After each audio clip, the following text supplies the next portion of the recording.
everybody, welcome to Bourbon Battles. I'm Joe. I'm Chad. So this is episode 2. If you watched our first episode, thank you very much. If you haven't, figure it out and go back and watch it. Where Maker's Mark 46 cask strength prevailed over some kind of Knob Creek silly Single store barrel. pick. Yeah. Knob Creek single barrel store pick. Yeah. Maker's Mark 46 cask strength won over a store pick. So anyway, Chad and I have known each other for 30 years, been drinking whiskey for 25 plus years. If you watch the first episode, we do a shot of Jim Beam to start it. Not today. So this, if you notice, we're wearing the same clothes because we filmed these one right after another. We're going to do 3 today. So there won't be any more Jim Beam shots, unless you want to. Nope. Nope. He says nope. So this is how it works. We have a spreadsheet.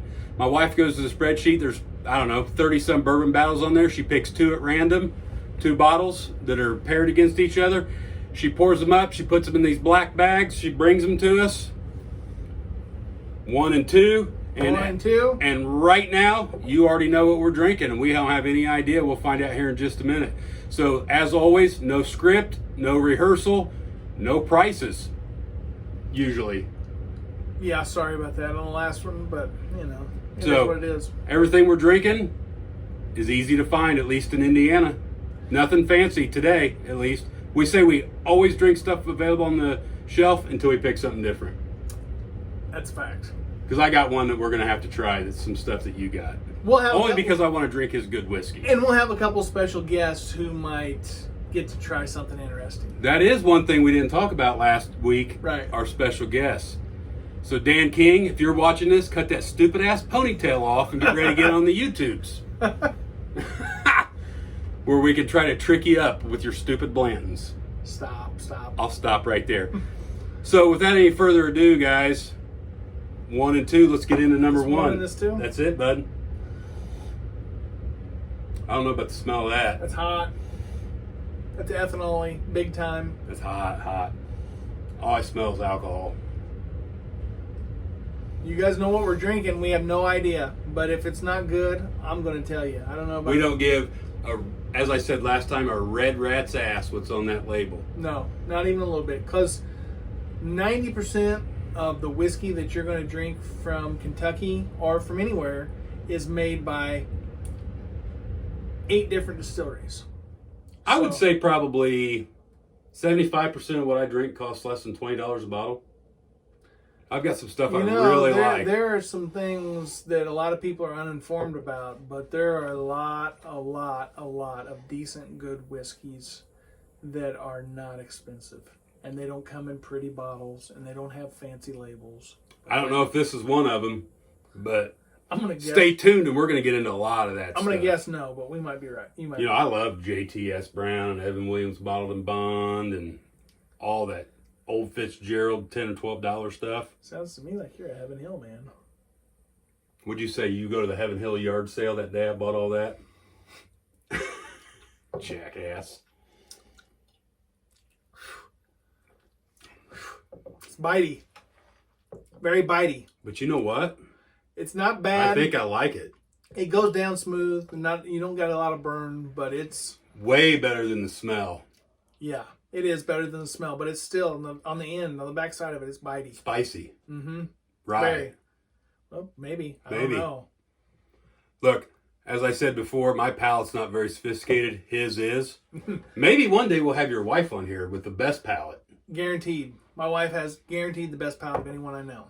And I'm not going to tell you about toffee and caramel nuts and almond silly shit. And orange peel and nutmeg and baking spices. And Mount it's either Lion good piss or... musk. Right. It's either good or it's not. It either tastes good to me or don't. And I think this tastes good to me.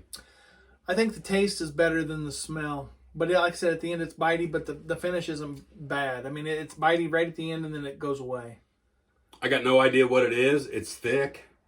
It's decently thick. It's decently gold. It tastes very good to me.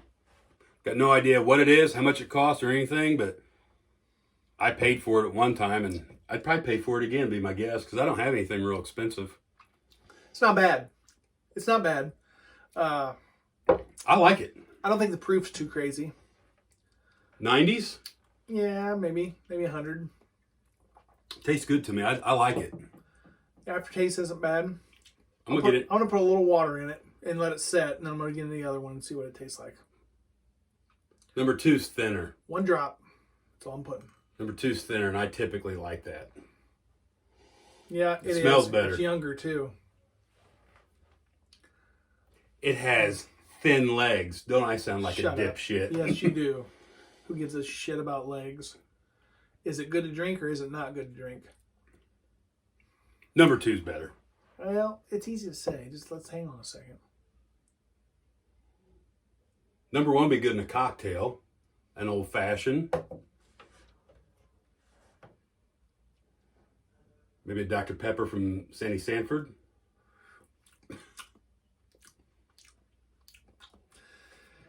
Number 2 does taste a little better. It's easier to drink. Well, lower proof. Well, not necessarily. The problem is that we're doing side-by-side comparisons. So we should come up with a systematic way of doing things every time. Yeah, but this is for their entertainment. It is for their entertainment. Well, they haven't seen anything yet. If this is for their entertainment, they got a long way to go. So do we. We get into episode 3, we start drinking pints. Now that will be worth tuning into. Hey, while we're trying this, don't forget, go to that little thing on your screen and like and subscribe this. Really, guys, here's the deal. We both like to drink bourbon. We both like to drink whiskey. We've been doing it for, like Joe said, 25 years. And with all of the hoopla that bourbon has gotten in the last 5 years and all the hoopla that's coming, you know, there's a lot of people who want to get into bourbon. You know, they want to have parties at their homes. They want to be able to bring somebody they work with a great bottle of whiskey. So what we're trying to do is give people options who don't know anything about it or who maybe know everything about it. Either way, we're trying to give people options so they can branch out and try things that they can access. We're just the dipshits that spent too much money on whiskey. Me especially. Him is way more than me. Right. But the thing about it is, I spent all my money on wild boar hunting. those are only the 3 he's got up there. There's more coming. Whitetail buck deer this year, 2 of them. I want to try 2 again. I'm going to put a little water in them. Just a little. I think 2 is going to be worse with water. 2 has no burn.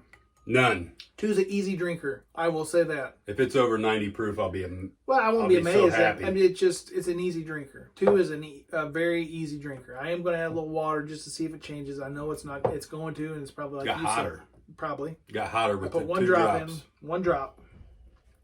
I put a drop in them 1. They both got hotter. 1 got a lot hotter. Well, easy. Easy. 1 smells sweeter. I do like them both. I wouldn't say, I don't know. I say 2's a lot better. 1's hotter. I like 2 a lot. Whatever just you a little do, too hot. if you like 1 over 2 on this one, don't add water to number 1 because it makes it worse, in my opinion. Makes it too hot with just a drop or 2. Yeah. I like them both, but I'd say 2 is better. For sure. I'm going to try 2 with water and I'll be able to make a decision. A lot of people tell you don't put ice or water in your bourbon or cola or any of that. Those people are dipshits. You know what I say? If you want to take the finest bottle of whiskey you can find and you want to mix it with Diet Coke, do it. What do I say? We hit the lottery, we're drinking Pappy Van Winkle pina coladas till we pass out. Or until somebody throws us out, one of the 2. We'll get thrown out way before we pass out. Number 2 is the winner for me. They already know what it is. They're probably thinking, you dipshits. Number 2, for me also. We've agreed 2 episodes in a row. It is what it is, man. I mean, I'm not. It's coming where we're not going to agree. And we might fight in this office that we're in is tiny. So you want to make sure the camera's rolling if we get going. The office is tiny and we're both pretty big dudes. So, you know. What do you think? We'll see what they are? Yeah. Who won? 2? I think so. Let's look at number 1 first. This is the loser today, which you guys already know. Oh, you were just talking about this. Yeah. Okay. So Store pick. this is a George Remus store pick. That's from a 2 in a row that lose. from a Central Indiana store. We won't disclose the store, but it is a single barrel store pick. 121.8 proof. So that would explain the heat. That's why it's hot. MGP, Midwest Grain Producers.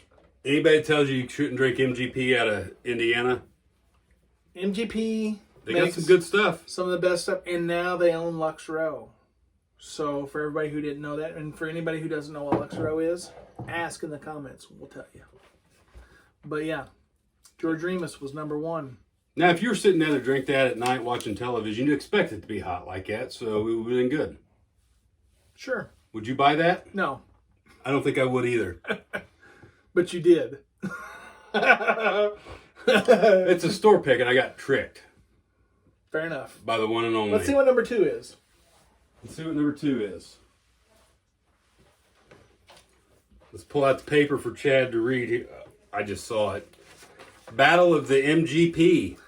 So this is interesting because I've never had this. This is the first time I've ever tasted this. One of my favorites.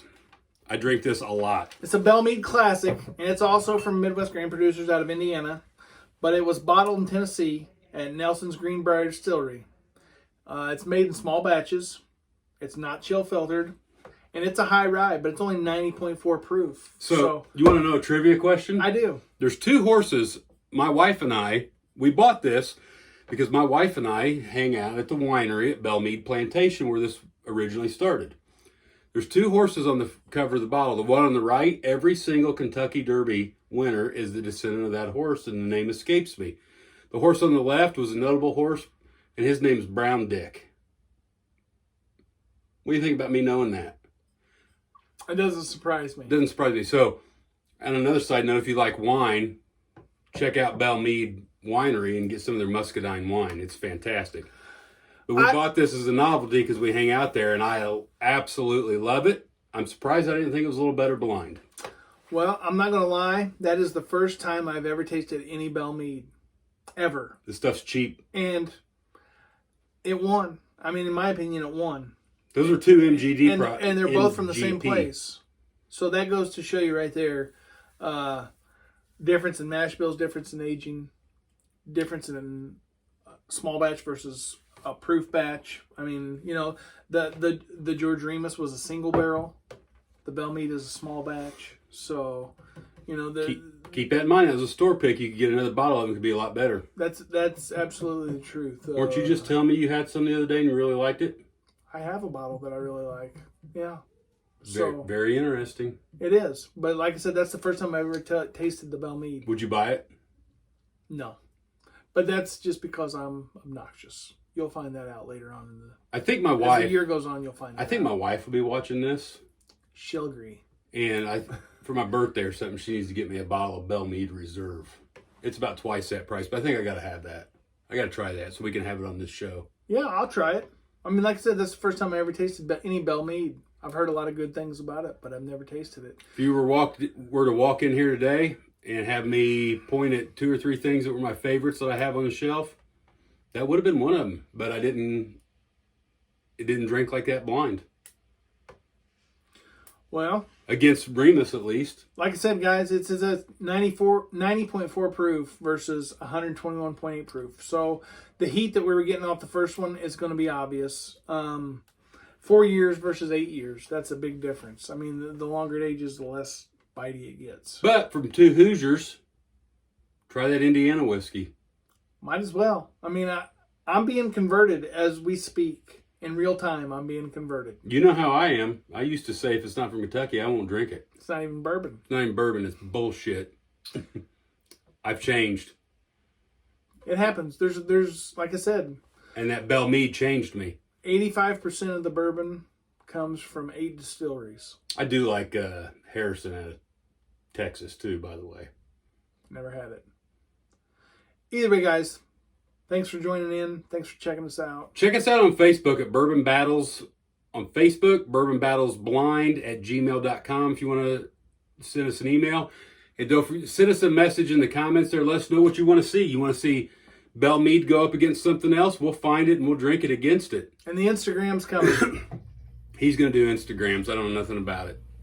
But remember, guys. Look at him. Do you think he would know anything about it? I don't know anything about it. Bourbon is fun, but drink it responsibly. Don't drink and drive. Please don't drink and drive. Until next time, I'm Joe.